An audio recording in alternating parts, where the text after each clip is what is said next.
Part 12.8 Surah Yusuf Joseph. Assalamu alaikum. Welcome back to Sufi Essence with Hammad Syed. Our spiritual journey through the magnificent narrative of Surah Yusuf reaches a new pivotal phase. We have witnessed Prophet Joseph's, peace be upon him, imprisonment, a profound and unending spiritual reality that is at the very heart of our spiritual reality, a choice he made to preserve the purity of his soul.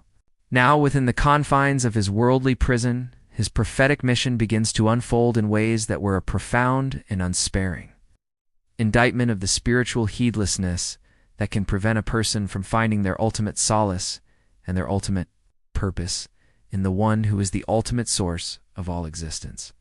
This is a story that speaks to the very essence of human character, the eternal struggle between the lower self-nafs and the pure divine light of the spirit, Ruh. It is a divine reality that a person's spiritual station is not determined by their worldly status but by the purity of their Qalb. This narrative is a profound and poignant truth that a life that is lived in a state of spiritual heedlessness is a life that is spiritually dead. The verses we will explore today are a testament to how divine wisdom, once confined, can radiate and become a beacon of guidance for those who are seeking. Sulaiman, Quran, Yusuf, 12:41-43. O my two companions of the prison, as for one of you, he will give his Lord wine to drink, and as for the other, he will be crucified, and the birds will eat from his head. The matter has been decreed about which you inquired, and he said to the one whom he knew would be saved, mention me to your Lord. But Satan made him forget the mention to his Lord, and Joseph remained in prison for a few more years. And subsequently, the king said, indeed, I have seen 7 fat cows being eaten by 7 lean ones, and 7 green ears of grain, and others that were dry. Oh, assembly of nobles, inform me of my dream's interpretation, if you should be able to interpret dreams. The divine narrative, having established Prophet Joseph's, peace be upon him, prophetic stature and immense spiritual wisdom through his powerful sermon on monotheism, now moves to the demonstration of that wisdom. O my two companions of the prison, as for one of you, he will give his Lord wine to drink. As for the other, he will be crucified, and the birds will eat from his head. The matter has been decreed about which you inquired. Prophet Joseph, peace be upon him, delivers his interpretation with a calm certainty that is a profound and unending spiritual reality that is at the very heart of our spiritual reality. He does not offer a tentative guess, but a definitive and unwavering statement of what will come to pass.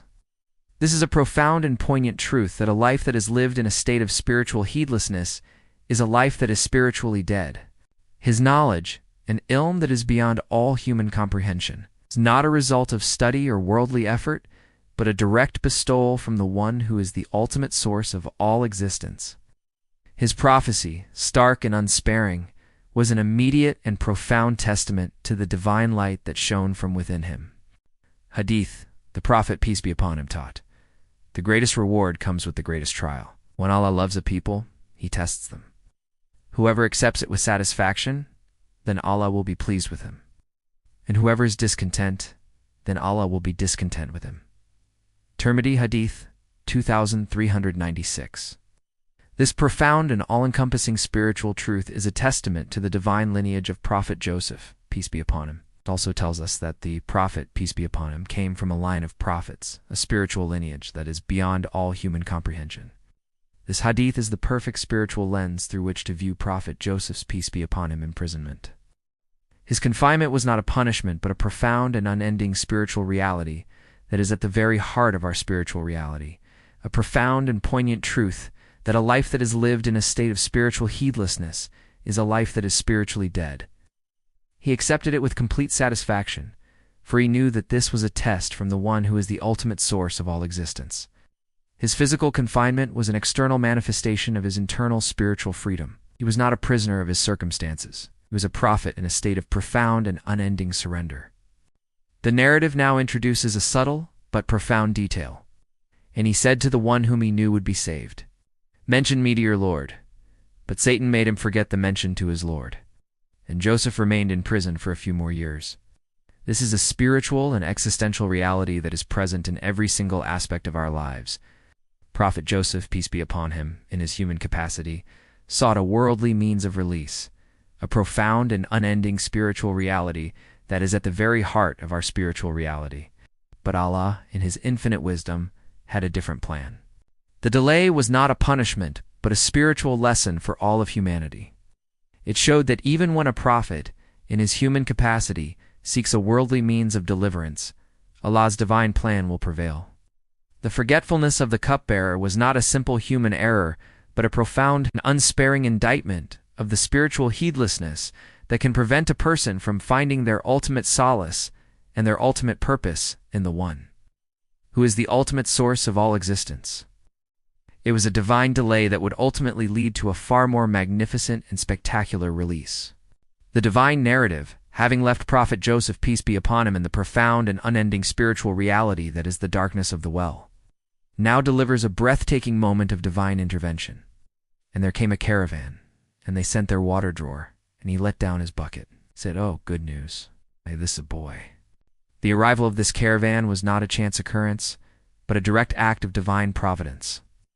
It was a manifestation of Allah's infinite names, ArRahman and ArRaheem.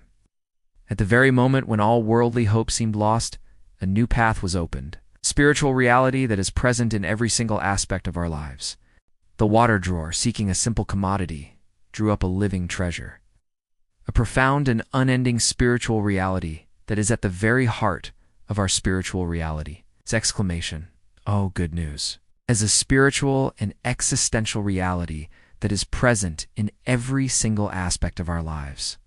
This is a profound and unsparing indictment of the spiritual heedlessness that can prevent a person from finding their ultimate solace and their ultimate purpose in the One who is the ultimate source of all existence. Hadith, the Prophet, peace be upon him, said, "Be mindful of Allah, and Allah will protect you. Be mindful of Allah, and you will find Him in front of you. If you ask, then ask Allah alone. And if you seek help, then seek help from Allah alone. And know that if the entire nation were to gather together to benefit you with something, they would not benefit you except with that which Allah has already written for you. And if they were to gather together to harm you with something, they would not harm you except with that which Allah has already written for you. The pens have been lifted, and the pages have dried." Tirmidhi Hadith 2516. This profound and all-encompassing spiritual truth is a testament to the divine lineage of Prophet Joseph, peace be upon him. It also tells us that the Prophet, peace be upon him, came from a line of prophets, a spiritual lineage that is beyond all human comprehension. The divine narrative that unfolds in these verses is a living testament to this hadith. The brothers, with their malicious intent, believed they could harm Prophet Joseph, peace be upon him. But they could not harm him except with that which Allah has already written for him. His time in the well was not a punishment, but a profound and unending spiritual reality that is at the very heart of our spiritual reality. A profound and poignant truth that a life that is lived in a state of spiritual heedlessness is a life that is spiritually dead. His subsequent sale into slavery was a part of the divine plan that would ultimately lead to his ascension. The spiritual drama takes another profound turn. The water drawer and his companions, driven by worldly greed, chose to conceal him as a mere merchandise, and Allah was knowing of what they did. This phrase is a powerful reminder that every human act, every secret thought, is known to the divine. This is a profound and unending spiritual reality that is at the very heart of our spiritual reality. They sold him for a meager price, a few dirhams. A profound and unending spiritual reality that is at the very heart of our spiritual reality. This is a testament to the fact that a person's spiritual station is not determined by their worldly status, but by the purity of their Qalb. The caravan members saw him as a mere object, a commodity to be exploited, but in Allah's eyes, he was a prophet in the making. A profound and poignant truth that a life that is lived in a state of spiritual heedlessness is a life that is spiritually dead. The verses are a final and magnificent call to spiritual awakening, a profound reminder that our spiritual destiny is in our own hands, and that our choices have eternal consequences. Dua, my Lord, grant me the spiritual courage to live my life in a state of profound and unending surrender to your will. Amen. Grant me the spiritual humility to see the divine light in the humble and the meek. Grant me the wisdom to see your profound and unending mercy in every single aspect of creation.